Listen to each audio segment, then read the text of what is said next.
দিয়েছে বন্ধুর ছোট বোন। কথা বলার এক পর্যায়ে বলল, ভাইয়া আপনি কি রিলেশন করেন? আমি বললাম, হঠাৎ এই কথা জিজ্ঞেস করলে? তখনও বলল, আমার এক বান্ধবী আছে, আপনাকে খুব পছন্দ করে। আমি জিজ্ঞেস করলাম কে সে? বলল, আপনি হয়তো চিনবেন। থেকে আমার ইমো নাম্বারটা নিল। 20 মার্চ একটা আইডি থেকে মেসেজ আসলো, আইডিটার নাম নীলপরি। বলল আমি মেঘলা। পরে জিজ্ঞেস করলাম কোন মেঘলা? বলল যে আপনি কি কাউকে আপনার নাম্বার দিয়েছিলেন? তখন আমি বুঝতে পারলাম যে এটা ওই মেয়েটাই। কথা বলার এক পর্যায়ে বলল, আমি আপনার সাথে রিলেশন করতে চাই, আপনাকে অনেক ভালোবাসি। এভাবেই আমাদের রিলেশনটা শুরু হয়। রিলেশনের 5 মাস আমাদের খুব সুন্দরভাবেই কেটে যায়। প্রতিদিন আমরা দিন করে কথা বলতাম, অনেক ছাড়া কিছুই বুঝতো না।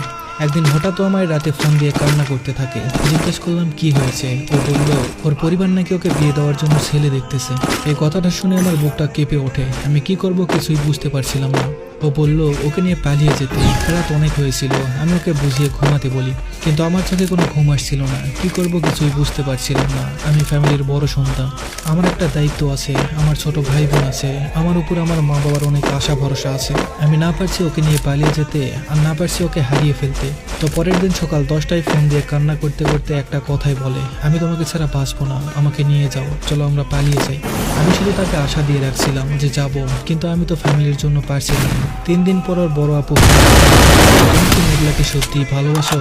আমি বললাম হ্যাঁ সত্যি ভালোবাসি। পরে ওর বড় আপু বলল, তো বিয়ে করো না কেন?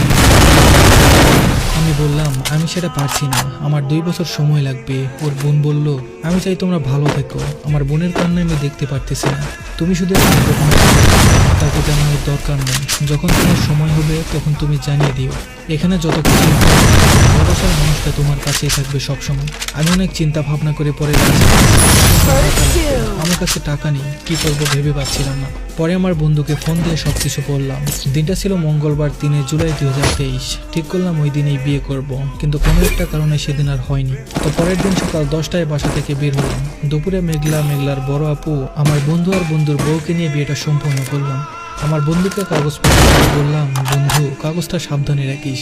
বিয়ের 2 দিন পর মেঘলার নানি মারা যায়, চলে যায়। তার 1 সপ্তাহ পর শুনলাম ওর আম্মু নাকি আমাদের বিয়ের বিষয়টা জেনে গেছে। তো তারপর ওর আম্মু আমাকে বাসায় ডাকলো। আমি অনেক ভয়ে ভয়ে গেলাম, অনেক কথা হলো। আমি বললাম আমার 2 বছর সময় লাগবে। ওর আম্মু বলল ঠিক আছে, সমস্যা নেই। ওনার কথা শুনে কিছুটা টেনশন কমে গেল। সবকিছু ঠিকঠাকই চলছিল। এইভাবে প্রায় 6 মাস কেটে যায়। একদিন হঠাৎ করে ও বলল ওকে নাকি দেখতে এসেছে, ছেলেপক্ষকে নাকি ওর ভাই নিয়ে এসেছে। এই কথা শুনে আমি সাথে সাথে মেঘলার আম্মুকে ফোন দিলাম। ওর আম্মু বলল তুমি টেনশন করো না, আমি সব সামলে নেব। এরকম করে প্রায় 6-7টা ছেলেকে তাড়িয়ে দিয়েছে। 1 মার্চ 2024 হঠাৎ রাত 2টার সময় ফোন আসলো ফোন থেকে। আমি বাসায় ছিলাম না, আমি একটা কাজে